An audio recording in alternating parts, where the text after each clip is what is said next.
حضرت عائشہ رضی اللہ تعالی عنہا فرماتی ہیں کہ ہم نبی کریم صلی اللہ علیہ وسلم کے ساتھ حجۃ الوداع کے سفر میں نکلے۔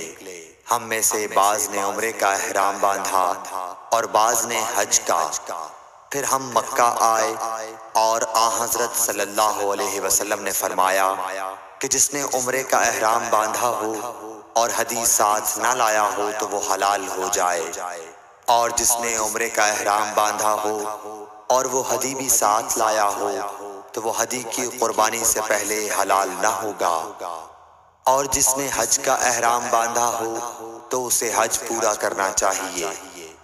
عائشہ نے کہا کہ میں حائضہ ہو گئی اور عرفہ کا دن آ گیا، میں نے صرف عمرے کا احرام باندھا تھا، مجھے نبی کریم صلی اللہ علیہ وسلم نے حکم دیا کہ میں اپنا سر کھول لوں، کنگھا کر لوں اور حج کا احرام باندھ لوں اور عمرہ چھوڑ دوں۔